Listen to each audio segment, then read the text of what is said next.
નમસ્કાર. ચાલો આજે વાત કરીએ એક ખાસ પ્રકારની ઇલેક્ટ્રિક મોટર વિશે. મતલબ એક એવી મોટર જે પોતાની એક જ ખાસિયતને લીધે બાકી બધી મોટરોથી બિલકુલ અલગ તરી આવે છે. તો ચાલો આ રસપ્રદ ટેકનોલોજીની દુનિયામાં થોડા ઊંડા ઉતરીએ. હવે મનમાં પહેલો સવાલ એ જ આવે, ખરું ને, કે ભાઈ એવી મોટર કોને જોઈએ જે ફક્ત એક જ સ્પીડ પર ચાલે? જ્યાં મોટાભાગની મોટરો અલગ અલગ સ્પીડ પર ચાલવા માટે બનેલી હોય, ત્યાં આ સિંક્રોનસ મોટર તો જિદ્દી બાળકની જેમ બસ એક જ સ્પીડ પકડીને બેઠી છે.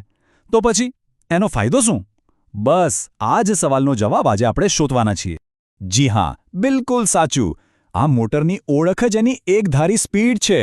પણ અહીંયા તો જ ખરી મજા છે. જે આપણને એની મર્યાદા લાગે છે એ જ એની સૌથી મોટી તાકાત છે. કઈ રીતે? ચાલો સમજીએ. તો આની વ્યાખ્યામાં જે સૌથી અગત્યનો ભાગ છે એ છે લોડને ધ્યાનમાં લીધા વગર. જરા વિચારો, મોટર પર ભલે ઓછો લોડ હોય કે પછી એકદમ વધારે, એની સ્પીડ તો ટસની મસ નથી થતી, એકદમ સ્થિર.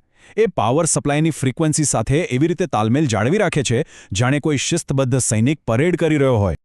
તો સવાલ એ છે કે આ એક જ સ્પીડવાળી વાત આટલી કામની કેમ છે? કારણ કે આ જ ખાસિયત આ મોટરને અમુક સુપર પાવર્સ આપે છે. એમ સમજો કે આ કોઈ રોજિંદી મોટર નથી, પણ એક સ્પેશિયાલિસ્ટ છે જેને કોઈ ખાસ કામ માટે જ બોલાવવામાં આવે છે. અને એના મુખ્ય બે સુપર પાવર્સ છે. એક એની અડગ સતત સ્પીડ, અને બીજું પાવર ફેક્ટરને કંટ્રોલ કરવાની એની ગજબની આવડત. ચાલો આ બંનેને જરા નજીકથી જોઈએ. અને જુઓ, આપણે જે પણ ફાયદા ગેરફાયદાની વાત કરી રહ્યા છીએ એ કંઈ હવામાં નથી. આ તો એન્જિનિયરિંગના મૂળભૂત સિદ્ધાંતો છે. દુનિયાભરની એન્જિનિયરિંગની ચોપડીઓમાં આ જ વાતો લખેલી છે. અહીં જે દેખાય છે એ જ પાઠ્યપુસ્તકોમાંથી લેવાયેલું છે, જે બતાવે છે કે આ મોટરની ખાસિયતો કેટલી જાણીતી અને સ્વીકૃત છે. ઓકે, તો પહેલા સુપર પાવરની વાત કરીએ, સતત ગતિ. જ્યાં પણ એકદમ ચોકસાઈની જરૂર હોય ને, ત્યાં આ મોટર હીરો બની જાય છે. જેમ કે આપણા સોર્સ મટીરિયલ પ્રમાણે એનો ઉપયોગ બીજા ઓલ્ટરનેટરને ફેરવા માટે થાય છે, જેથી કરીને જે મેઇન સપ્લાય ફ્રીક્વન્સી છે એનાથી અલગ ફ્રીક્વન્સી પર વીજળી બનાવી શકાય. અને આ બધું શક્ય બને છે માત્ર ને માત્ર એની સ્થિર ગતિને કારણે. હવે આવે છે એનો બીજો સુપર પાવર, અને આ ખરેખર બહુ જ કામનો છે. આ મોટર માત્ર કંઈક ફેરવવાનું જ કામ નથી કરતી, પણ એ પાવર ગ્રીડ માટે એક ડોક્ટર જેવું કામ કરે છે. આખી પાવર સિસ્ટમની એફિશિયન્સી એટલે કે કાર્યક્ષમતા સુધારી શકે છે.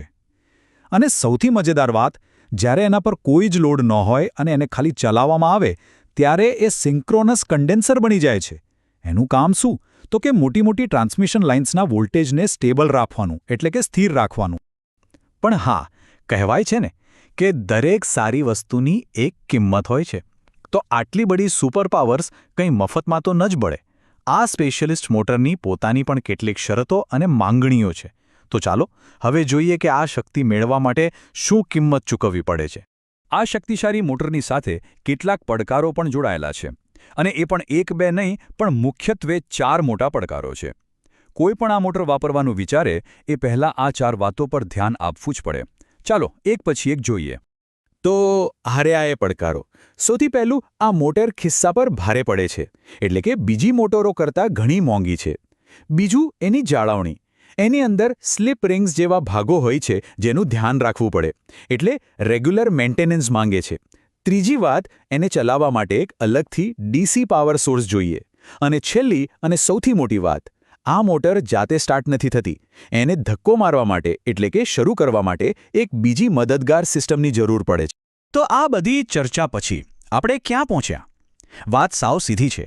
સિંક્રોનસ મોટર બધા કામ માટે નથી બની. એ તો એક સ્પેશિયલિસ્ટ ટૂલ છે. એનો ઉપયોગ ત્યારે જ થાય જ્યારે એની ખાસિયતોની ખરેખર ખૂબ જ જરૂર હોય. આ સરખામણી એકદમ પરફેક્ટ છે. વિચારો, શું કોઈ નાના મોટા કામ માટે લેઝર કટર વાપરે? ના. પણ જ્યારે એકદમ બારીકાઈ અને ચોકસાઈથી કંઈક કાપવું હોય ત્યારે એનાથી કટલો બીજું કંઈ નથી. બસ સિંક્રોનસ મોટરનું કામ પણ કંઈક આવું જ છે. તો આખી વાતનો સાર આ જ છે. ત્રાજવાના એક પલ્લામાં છે એની જબરદસ્ત સુપર પાવર્સ, એકધારી સ્પીડ અને પાવર ફેક્ટર કંટ્રોલ, અને બીજા પલ્લામાં છે એની મોટી મોટી માંગણીઓ, ઊંચો ખર્ચ, સતત જાળવણી, અલગ ડીસી સપ્લાય અને જાતે સ્ટાર્ટ ન થવાની મજબૂરી. આ બંને પલ્લા વચ્ચે બેલેન્સ ક્યાં અને કેવી રીતે કરવું એ જ તો સાચી એન્જિનિયરિંગ છે. અને આ બધી વાત આપણને એક બહુ જ રસપ્રદ સવાલ પાસે લાવીને ઊભી રાખે છે. શું ભવિષ્યમાં એવી કોઈ ટેકનોલોજી આવશે જે આ મોટરના ગેરફાયદાને ઓછા કરી શકે, જેથી એની આ સુપર પાવર્સનો ફાયદો વધુ લોકો વધુ જગ્યાએ ઉઠાવી શકે? ભવિષ્ય શું લઈને આવે છે એના પર વિચારવા જેવું તો છે જ. બસ આ જ વિચાર સાથે આજની આપણી આ ચર્ચા અહીં પૂરી કરીએ.